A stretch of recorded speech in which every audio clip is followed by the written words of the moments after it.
اب حصہ شاعری میں آتے ہیں۔ حصہ شاعری میں ہمیں سب سے پہلے پڑھنا ہے نظم، ہے نا۔ نظم کتنا ہے؟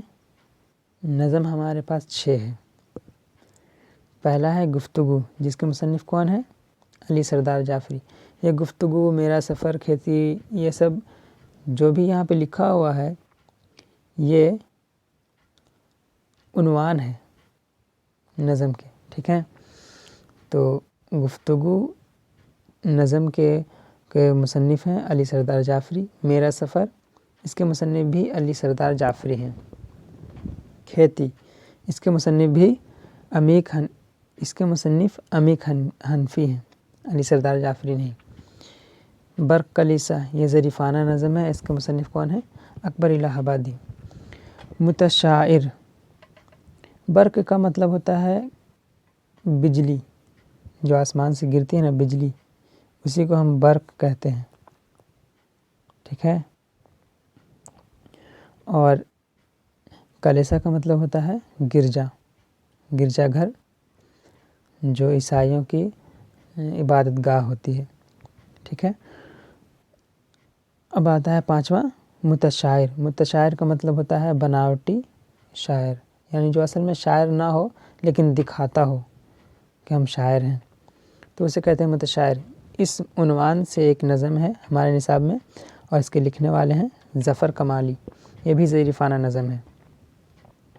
اس کے بعد آتے ہیں ہم 6 پہ، یہ ہمارا آخری نظم ہے، جس کا عنوان ہے ہم نہیں جانتے۔ یہ ترجمہ ہے، کسی دوسرے لینگویج سے لیا ہوا ہے، لیکن اس کا ترجمہ اردو میں کیا گیا ہے، اور اردو کا ترجمہ ہمیں پڑھنے کے لیے ملا ہے ہمارے نصاب میں۔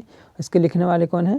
یوجینو منتالے، یعنی اس کے مصنف یوجینو منتالے ہیں، ٹھیک ہے دوستو۔ آگے دیکھتے ہیں غزل کا پورشن بھی بڑا ہے ہمارے نصاب میں، ہے نا۔ تو پہلا ہے دائم پڑا ہوا تیرے در پر نہیں ہوں میں، یہ اس کے مصنف کون ہیں؟ اسد اللہ خاں غالب۔ سب کہاں کچھ لالہ و گل میں نمایاں ہوں گی، اس کے مصنف بھی کون؟ اسد اللہ خاں غالب۔ ادب نے دل کے تقاضے اٹھائے ہیں کیا کیا، اس کے مصنف یگانہ چنگیزی۔ مجھے دل کی خطا پر یاس شرمانا نہیں آتا، اس کے مصنف بھی یگانہ چنگیزی۔ اس پر بھی دشمنوں کا کہیں سایہ پڑ گیا، اس کا مصنف کون؟ خلیل الرحمن اعظمی۔ ہم بانسری پر موت کی گاتے رہے نغمہ تیرا، اس کے مصنف بھی کون؟ خلیل الرحمن اعظمی۔ اور ہمارا غزل یہاں پہ ختم ہوتا ہے، 6 غزل ہیں۔ آگے دیکھتے ہیں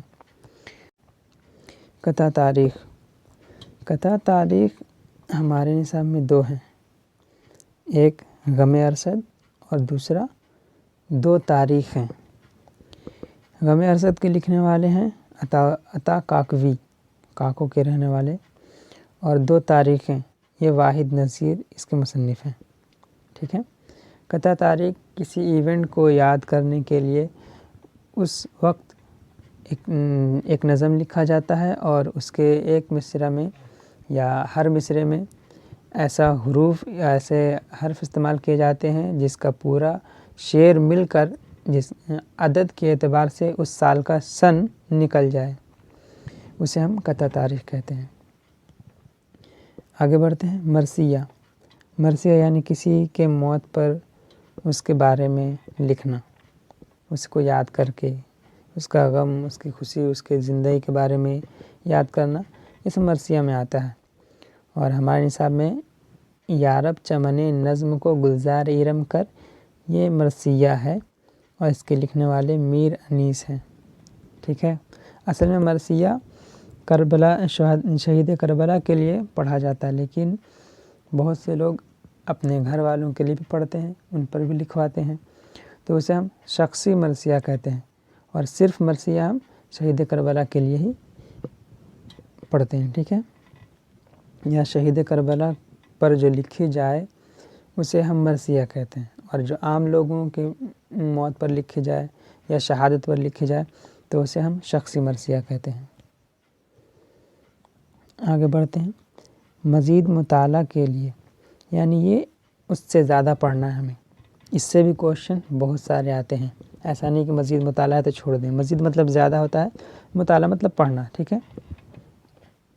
آگے دیکھتے ہیں کہ ہمیں مزید مطالعے میں کیا کیا پڑھنا ہے۔ خود نوشت یعنی آٹو بایوگرافی، آٹو بایوگرافی اور ایک ہوتا ہے بایوگرافی۔ بایوگرافی مطلب کوئی دوسرا کوئی لکھنا، یعنی میرے زندگی کے بارے میں کوئی دوسرا کوئی لکھ رہا ہے۔ جیسے ہم گاندھی جی کے بارے میں اگر کچھ لکھتے ہیں ان کی زندگی کے بارے میں تو وہ ہو گیا بایوگرافی، لیکن اگر گاندھی جی خود اپنی زندگی پر لکھیں تو اسے کہتے ہیں آٹو بایوگرافی۔ اسی کو اردو میں ہم کہتے ہیں خود نوشت۔ اور ہمارے نصاب میں ایک خود نوشت دیا ہوا ہے، میں یونیورسٹی میں کے عنوان پہ، جس کے لکھنے والے کون ہیں؟ احسان دانش۔ یہ اپنی زندگی کے بارے میں لکھے ہیں، ٹھیک ہے۔ اب آگے پڑھنا ہے داستان، ایک اور داستان، فسانہ عجائب۔ فسانہ عجائب، عجب کی جمع ہے عجائب، ٹھیک ہے۔ اس کے لکھنے والے کون ہیں؟ مرزا رجب علی بیگ سرور، مرزا رجب علی بیگ سرور، ٹھیک ہے۔ پھر پڑھنا ہے افسانہ۔ افسانہ میں ہمیں کون سا افسانہ پڑھنا ہے؟ کوارنٹائن، ٹھیک ہے۔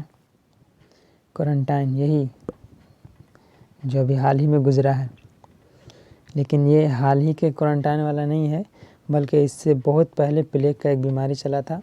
ابھی تو کرونا کا بیماری چلا، اس میں کوارنٹائن ہوا نا، لیکن اس سے بہت پہلے پلیگ کا بیماری چلا تھا۔ اس میں بھی لوگ جوک در جوک مرتے تھے، یعنی ایک محلے میں اگر کسی کو ہو گیا تو پورا محلہ خالی، اس کے سارے محلے والے انتقال کر جاتے تھے، ایسا بیماری ہوتا تھا پلیگ۔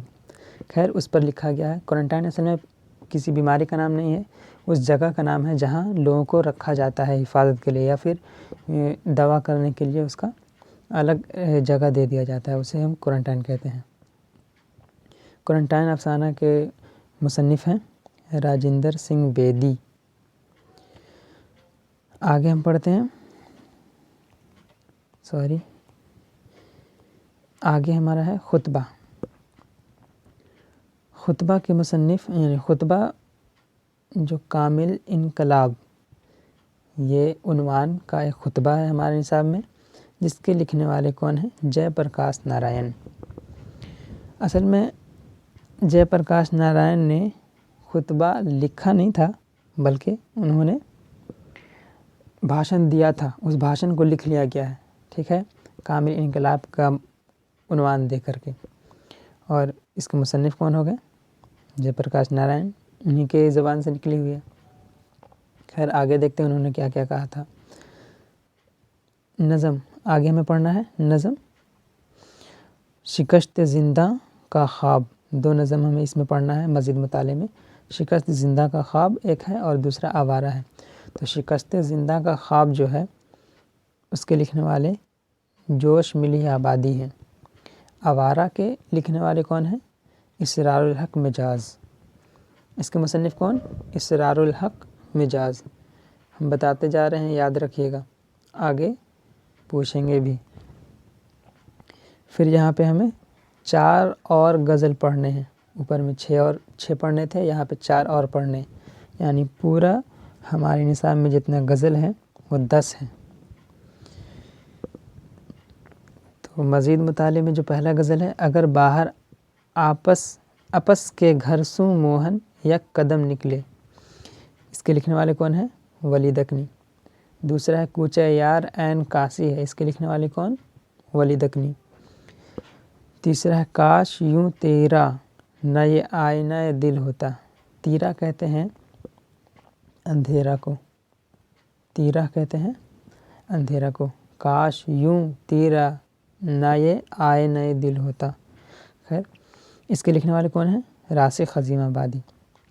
چوتھا ہے ہوئے ہیں پیر ہم، پیر کہتے ہیں بزرگ یعنی بوڑھے، بوڑھے کو کیا کہتے ہیں؟ پیر۔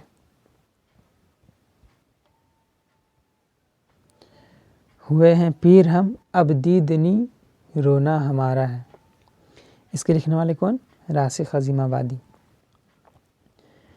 اور اب ہم آگے بڑھتے ہیں قصیدہ کی طرف۔